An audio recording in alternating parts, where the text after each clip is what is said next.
Some of you didn't just randomly lose your man, you tested him into emotional exhaustion. And if you keep playing games with your man, you are going to lose him. You are actually training your man to resent you, and you may call it, I'm just seeing if he still cares. I just need reassurance. I'm just making sure that he still loves me.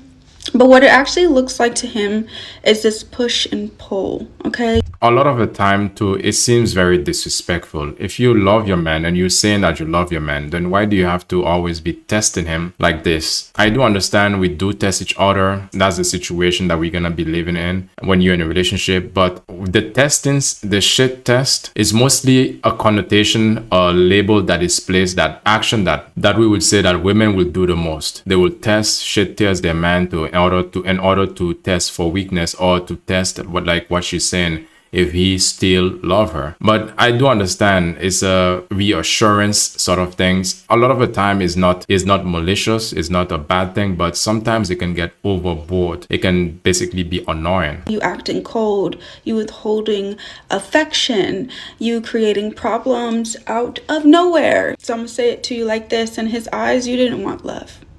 You wanted proof that you're lovable over and over and over and over and over again. And before you argue with me, okay, what you don't realize is that every test that you set up for him felt like a trap.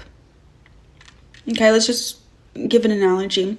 It's like someone who's gonna go take a test, and every single time they pass the tests just keep coming, and they're harder and more emotionally exhausting, each one. And no matter how many times he passes a test, you keep creating a new one for him. And eventually your man's gonna stop studying, not because he doesn't care about you, but he's tired of failing your mental gymnastics, your mental games.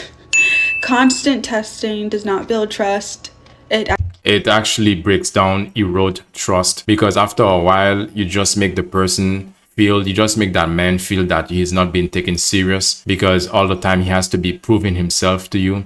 And you create just this entire scenario in your head as well, that these women, all of the time, that's what they do. They create this scenario. Not all, of course, some of them who actually do this sort of torture. It's mental torture, because if you're gonna create a certain game that you want to play, only you know the answer to, and sometimes you might not even know the answer to it, or the test, what is the right answer. Sometimes you just want to see what is the right answer as it goes along. It is a mental torture, because at the end of the day, you make the man can become very numb, or he becomes very anxious or depressed, because all of these tests that he knows that he has to be walking on eggshells whenever he's around you. He cannot be totally relaxed in his own masculinity. He cannot be totally relaxed into him being himself, because he always have to have his guard up, because he don't know when a test is gonna come up, when he gonna have to be somewhat defending himself, or somewhat protecting himself, somewhat trying to appease to his woman's need, or whatever test that she's actually, putting in front of him, that he needs to pass it. Actually builds resentment. And I'm gonna go even deeper here. When you do that push and pull, right, as a test, what you're actually training him to do is believe that closeness will come with conflict. Yeah. You're also teaching him that effort will always lead to it never being good enough. So you're actually creating a quite passive, avoidant man eventually. He's gonna start to detach, not instantly, but gradually. All right. And you're gonna be like, oh, he changed. No, he didn't.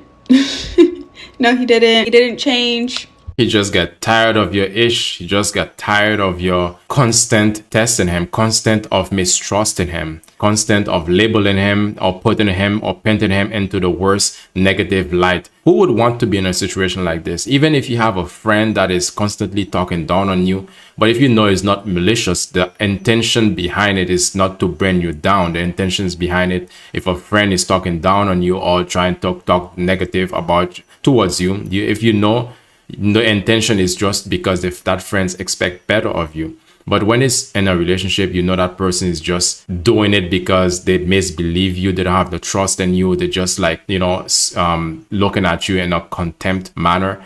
it's not a healthy environment. It's not a safe or ideal environment for a man to be in. Eventually, he's gonna detach, because this is something that the woman actually have to realize, that she's creating that environment of detachment as well, emotionally and mentally detachment. He adapted. He didn't stop loving you.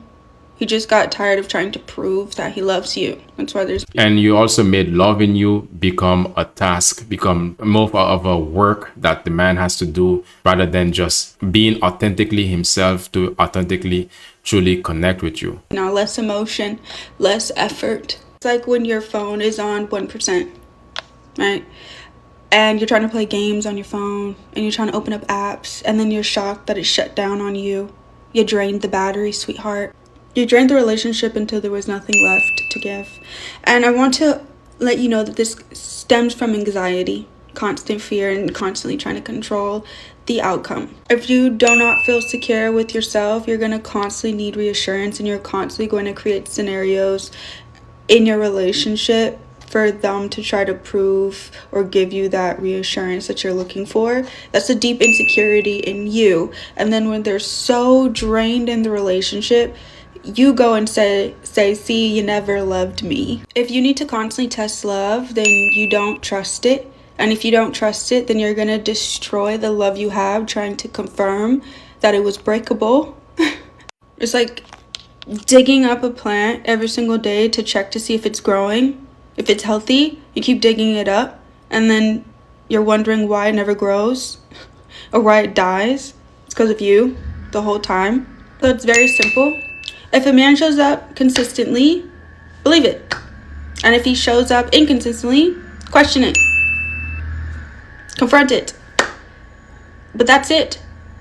If you create... That's it. I mean, why should there be a problem when the man is being consistent, that he's being himself, that he's communicating with you, that you think, just because that you think that he, or you think, it's still almost the same thing, but you feel that he's doing something that he's not supposed to be doing, or he's too good to be true. That's on you, not on him. Because if he's just being himself, and you have some insecurities, and these insecurities could have been from previous relationship, or what your friends or your circle have told you. It's not only friends, because sometimes it can be family that's basically telling you or sharing your own experiences, their own experiences with you as a woman, and then you tend to believe it. Or could be that something that you saw in social media. So now the man has to be somewhat part of that fight, that this situation that, you know, he has nothing to do with. He's a straight shooter. He's consistent. He's stable. He's solid. And now he's going to have to be shit test. This is definitely a toxic situation for that man to be in, because he doesn't deserve it, especially if he's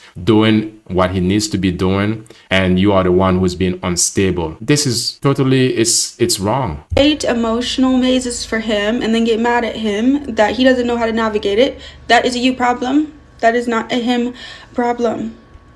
Healthy love is not constantly testing and playing mental, emotional gymnastics and mind games. Healthy love is stability. So if you need to constantly do that, you have some inner work that you need to do. You need to get grounded with yourself, and you need to love yourself, honey. Straight up. Love yourself. Be okay whether they want you or not, and choose to be in the present with them today that you have them, instead of preparing to lose them.